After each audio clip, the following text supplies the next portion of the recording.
Hello everyone, I'm Daryl from Bevan's Bricks, and this is my Avengers Tower build. I built this over the course of 6 months on my YouTube channel, top to bottom, and that was including all the lighting.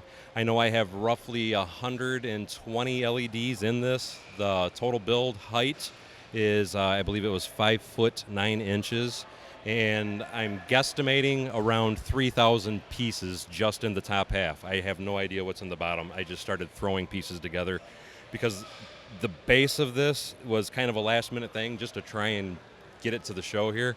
I really wasn't 100% if I was coming or not, and it's like if I was going to show this, it had to have the base. So that's why I said I don't know what it was. It was just parts in the bin, and I made it work. So you started with just the clear tower section then? Just the top half, because you know how Lego's made, I think it's two versions of the Avengers Tower now. So parts of this were the very original one, which I think was 2015 when they came out with that one. There's like 3 sets of that in here. Then there's 2 sets of the newest one, which was 2018 or so, I think. And then a lot of the other parts were pick-a-brick, bulk parts off of Bricks and Pieces, BrickLink. Anytime I'm always of the state of mind, anytime I find something that's a good price, I buy it. So like all the trans blue glass on the back, the flat panels, I ended up finding a really good deal on those on Bricks and Pieces back when Lego still had that. And they were only 16 cents a piece at that point in time, and I'm sure you know that they're generally like about 60 to 70 cents a piece. So that was a really good deal. And when that happened, I bought like 1,000 of them, just because I knew I intended on doing something like this at some point in the future. As you can see, there's a lot of different scenes going on in the Avengers Tower. Unfortunately, starting with the base, like I said, it was kind of a last-minute rush, so the base of the tower, the footing is empty. But just to kind of give you an understanding of how this is able to sustain and hold itself up, the entire base, the center core, is Duplo. A lot of people hate Duplo, but it is one of the best things you can use to structurally support anything because it can handle a lot of weight.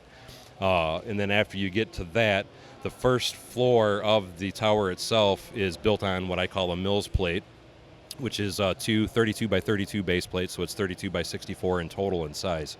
And then I just stepped in 1 stud, so the building itself is 32 wide by 34 in length.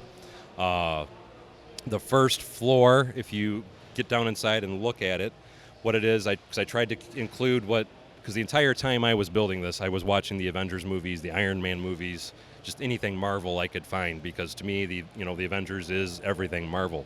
So the first floor, what I did is it was when Tony Stark was announcing to the world that he was Iron Man. And then the next floor above that is because there was, I think it was Avengers 1, they were part of S.H.I.E.L.D. So that was supposed to be like S.H.I.E.L.D.'s office complex, so to speak. And then in the back side of it, you can even see that I have all the Avengers in the boardroom having a meeting with S.H.I.E.L.D. The next floor above that is the creation of Captain America. So, because Tony Stark's father was the one that created it, to me, I felt that was a very important scene to include into the build. And when they go to take him into the operating room, whatever you want to call it, the exploration or experiment room to change him over, they had to go through like a little library. So the back side of this is the library, and they had an older lady that was kind of guarding the entrance. So she's standing inside the library area, and directly below the library on the back side is supposed to be the power distribution area, because when they had to create him, they basically wiped out all the power of New York City.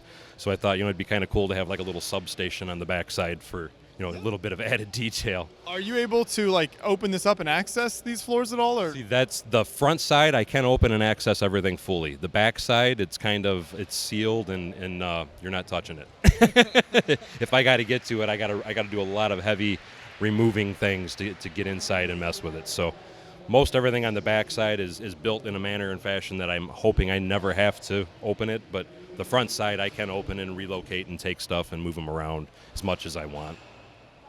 The next floor above that was the Tony Stark Hall of Armor. And then the back side, because each first floor, just touch on that real quick, each floor on the front is 2 floors on the back. So anytime you're looking at the front, like the Hall of Armor floor, the back side, it's supposed to be just rooms that he's doing experiments for his armor. So you'll see one of them's got like a lot of blue and red lights and stuff in it because like he's running tests on his Mark V systems and things like that. Then the next room above it's just got like little workbenches and some tools and things. And as we're going along, I'm sure you've noticed there's kind of a false elevator tower that kind of runs through the center of the building. And that elevator tower is serving actually two purposes. Number one, it's giving core support for the entire structure to make it more rigid when you're picking it up and moving it around. But the other main focus and reason for that particular thing is to hide all the wires. Because as you can tell, there is a ton of wires in this. There's a ton of LEDs in this. And that is what I'm using as a pipe chase to be able to run all the wires up and through it. The next floor up above that is supposed to be the floor where Tony Stark first meets the Black Widow, and she gets in the boxing ring with him and kind of beats up Happy a little bit. And I thought it was really cool when you're watching the movie, that particular scene, as Tony Stark standing there in the background, you could see a swimming pool through the glass behind where they were standing. So on the back side of that, on the first floor, I put a little swimming pool with a little lounge area. And then directly above that was supposed to be like a lunchroom, break room for the people when he was working out or whatever. He could go up there, get fresh water and, food, snacks, anything like that type of thing. The next floor above that, we have the Hulk smash floor. Everybody knows the puny god is what some people call it, but to me, I felt that was a very important scene because, everybody loves the Hulk and everybody loves it when he was smashing Loki all over the place. And with that front and back, you can just see I tried to include and make it look as much, because this was before they were the Avengers. That particular scene was when it was Stark Towers, and with Stark Towers, it still kind of had an 80s vibe for the interior decor. So I tried to kind of follow that motif along as I was going through the build. The next floor is that's one of the two single floors in the building, and I forgot to bring my minifigs, so I do apologize for that. But what that was supposed to be is Tony Stark had a party when they were Avengers, and after the party they were all kind of sitting around a table and a couch, and they were all struggling to try and pick up Thor's hammer, and that is what that scene was supposed to be, with all the couches and chairs that you can see over in the corner on that side. So to open it up, it's very simple. I just got two 1x2 bricks, and that one just went flying. You just take and fold this top piece down. It just comes down about an inch. Then I can just fold it forward and pick this whole piece out, and then he can get inside and look at it a lot closer. Perfect. So yeah, it's a lot easier to access, I'm sure, than as you're working on this as well. Oh, absolutely. It makes things a lot easier. Every time I've seen an Avengers Tower, it always bugged me that, they may have a Quinjet or something on the landing platform, but usually the Quinjet is way bigger than the landing platform. And that was part of the obsession with building the size of this, is I wanted it to look realistic and actually fit a Quinjet without it hanging off everywhere. And with that, I actually have a combination of things to provide the strength, because if you notice, there's really no sag to that landing platform. And what I have going on is I have 1x16 bricks that are run through the inside of it. And then I also have a combination of, they are the 4x4 wedged plates that go inside that. And the reason I use the wedge plates is because by it having multiple angles on it, it gives you more structural rigidity. And then I ran plates inside of those plates, all the full length and depth. So you actually have essentially, I'm going to say it's a 4-plate thickness core inside of here of different things and snot bricks and whatnot going on, just to try and give that strength to be able to keep that up there and support it without it even, getting any major dipping. And because when this is on a table, you generally can only see from the bottom, I made sure on the bottom side of the platform I did snot building, because I didn't want to see the negative studs. I wanted you to be able to see the positive studs. And then I also did do a lot of tiling down there to try and make it more fluent. I know a lot of the time in the movies you could see all these bars and stuff, and you had like this really thin stuff, and I actually bumped that. So but I tried, again, I kept rewinding, fast forward, pausing the movies to try and mimic everything that I could see detail-wise on that landing platform as much as possible. But one thing I did mess up on is I should have put this little wedge piece, because when they actually park the landing jet on it, the wedges is what pulls it back and in. I should have put them on this section instead of this line, but, mistakes happen. You still got a tremendous amount of detail in here. And I appreciate that. And I know I'm getting probably long-winded, so I'm trying to wrap it for No, you. this is great. It's great to see all the different floors, and I mean, obviously, a lot of big Marvel fans out there, so you'd love to see the detail. One thing I do want to point out too, though, is on this front ridge, because Lego does have this, it's like a hydraulic tubing that they sell, but they do not sell it in this long of a length. This comes from a company called Freeland Wade. I actually sell it even myself on my own website, but if you want to go to Freeland Wade, I want to say it's like $12 for 100 feet. It's just their shipping fees are outrageous. But that is how, so this particular part right here is the only thing that's not official Lego. You could replace it with, the original ones, but I wanted one fluent piece because it helped make it stronger to me and looked a little better for it to be a fluent piece. So I did use that, and it was something I just found online to use as a alternative. But it's 3 millimeters, just like Lego. So to me, I thought, it's perfect. The floor above that, and the light's not flashing as fast as it should be, so I have to look into that. But that's supposed to be the creation of Vision. If you remember from looking at the movies, they were kind of all together and arguing, and then all of a sudden Iron Man or Thor comes crashing into the building and slams his hammer down on the container that Vision's in and shoots a bolt of lightning at it, and that's what actually brings Vision to life, and that is what that scene was supposed to be there. So I've tried to include every important Avenger, every important scene for every Avenger throughout the entire building. And then even with the Hulk smash thing, because we all know that with, I forgot what he's called when he's not the Hulk, but... Bruce Banner? Thank you. Bruce Banner, he really didn't have any place to live. He was always kind of, just kind of meanders here and there because he's trying to stay hidden and under the radar. But when he finally becomes part of the Avengers, he ends up living in the Avengers Tower. So on the back side of the build, I have a bedroom, and I put a green light in the bedroom. So that way you could see his bedroom up at the top of the building, and then right below it is supposed to be his laboratory where he's working to try and reverse the effects of the gamma rays and everything that he endured to become the Incredible Hulk. And then below that, then above that it was supposed to be Tony Stark's takeoff platform. So I put a little weapons room off to the side of it. And then this is just because Tony Stark's a party animal. We had to do another bar inside the building because you can never have enough bars because he's always having people over. And then one more floor below that was supposed to be another reference to S.H.I.E.L.D. That was another reference to their command center and thing like that. Just to kind of wrap in the fact that the Quinjet is out on the landing platform and then the door comes right back. I thought, I'll put a little command center to kind of connect the two together. Mm-hmm. There's, as far as different techniques, most of it's pretty simple. There is a lot of different snot in different places, but the majority of everything that you see that was accomplished was really just by using a combination of different types of wedge plates. And it was a lot of trial and error until I got what I felt to be the correct angles and everything and kind of mixed them together. Another thing I always like to point out to people, because people are usually shocked when I tell them it's only like a 3,000 part build, and it's one of the things you want to remember anytime you're building something this large is to try and use large pieces. So you want to use the 1x5x6, the 1x4x6 window frames and things of that nature, because you can generally get a lot of those pieces fairly cheap. And to me, it's always a great outcome when you put them all together and it's making you a massive building. Yeah.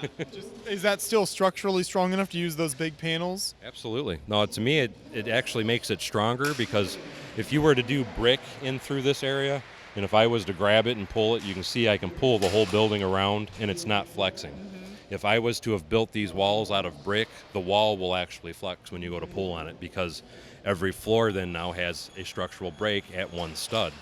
Where this, I only have a row of studs between every window, so it actually, it holds together really well. As you can see there with me shaking it. I'm getting a little nervous over here. I always try to brag to people about Mills plates and different things you can do to make things strong. So trust me, I have faith it's not crumbling. With a build of this size, do you build on the floor at home, or what is your build space like as this gets taller and taller? I have these tables behind us here. I have a large 8-foot table that I have my computers and everything, because I did this entire build live streaming on my YouTube channel. So for 6 months, it was every live stream was me building this particular build. And part of that is I'm trying to teach people and show them different things they can do and ways they can learn how to build big. But the other thing, it's just because some people really love to see, because they can't build big, buildings, can't afford to buy the pieces to build buildings this size. And to me, it's just fun to try to share with people how you come about it. But as far as building it, what I typically do is I will start on a table, and then as I get to where I have to start standing up, it goes on the floor. And then I'll keep building some more, and if it gets too big, it's when I'll make a point of separation and make that building modular, so that way I know, okay, now this is going to separate, so I can start at the base again on my table and work from there. Yeah. Are there any other final little details you wanted to point out in here? Any fun Easter eggs or anything that you've thrown in into any of these rooms? There was, and it's been so long since I've done it. I'm trying to stare at it for a minute. I like the old Adventures piece on above the desk right here. Yes. And that's the new failed videos that nobody likes. God, there it is. The first floor I put having a brain cramp. Is that Doctor Strange? Thank you. Doctor Strange in there, even though he's not an Avenger, but he did fight with them in New York City in the final scene with the Avengers, so I threw him kind of in there as like a little secret hidden Easter egg. Inside of this, which you can't really see it, I actually have vision. And that was something just to kind of mess with people, but I want to change that out at some point anyway, though, and actually put Captain America back in that. I love the blue light on the Iron Man one up here. And thank you. Now, believe it or not, it's actually not a blue light. Those are white lights, but I'm using, because even on this over here, that's a white light if he was to get his camera and look straight up. I'm using the Lego blue bricks and the blue tiles and things like that to give my color. It's just like this. It's a yellow brick over a white light, and it helps because for those that aren't aware, I am an electrician, and I love to play around with different methods and madness on how to get my illumination. And I like to try and do it with the diffusion of Lego pieces as opposed to using the LEDs. Not that there's anything wrong with using the LEDs, because like on the back, that bright, vibrant red, that was a red LED. That was the only way to get that color. But there are other ways to get different details and accents to a build with your LEDs. And most of the LEDs in this also were sent to me by BrickFair, because he was such a big fan of all the things I do with LED lighting. And so he's like, here, try these. So I tried to incorporate a lot of BrickFair's products in this as well for the lighting also. Yeah. Well, this is absolutely amazing, and it's so cool that you build this on your YouTube channel. So we'll make sure to have a link to that in the description where people can check that out. What are some other projects they can find that you're working on these days? I have, in my opinion, it's one of the largest airports on YouTube. And of course, like anything, it is illuminated. I'm still in the process of building it. I think I have 3 sections of runway I have to finish, but the actual tower or the concourse and all that itself is 100% complete, and it's full of basically every Lego airplane from the last 15 years is on the tarmac behind my airport. I have a lot of different large builds that I do. They're not all this big, don't get me wrong. One of them it was supposed to be here today, but it didn't make it. It's I lovingly called it the Neapolitan.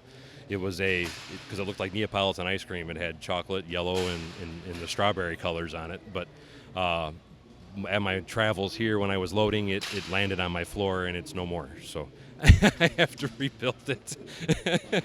But I do a lot of different strength. It's like a lot of people love Harry Potter, so I built an entire privet drive. So there's 4 houses. I actually have the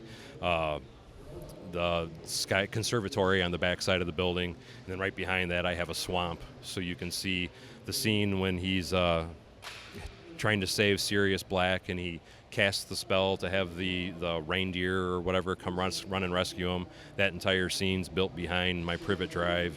And then I have 9-volt railroad track throughout my entire city, because I always felt that the 9-volt was the much better system, and I wanted to carry on with that, even though I know it's outrageously expensive. But I just, pretty much anything you can think of, if it's big, I try to do it. One of my next big projects I'm wanting to do is I want to build a Wayne Tower. And I was thinking build Wayne Tower and then put like a Batman signal on it. Mm-hmm. So if I come back here again next year, I want the bat signal to illuminate the ceiling of the convention center. That sounds amazing. We will very much look forward to that. But thank you so much for taking the time to show us through this whole build here. It's absolutely spectacular, and I think you won an award here at the show, right?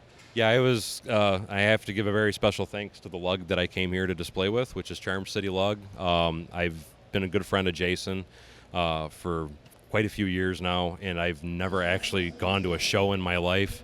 And he poked and prodded for the last like 3 to 4 years, and I finally volunteered to come this year. So this is the first time I've ever came to a show, or attended a show, or even displayed anything at a show. And to me, I was absolutely blown away to be the first year I've ever been here, and then I was nominated and won a trophy for one of my builds. It was a huge honor.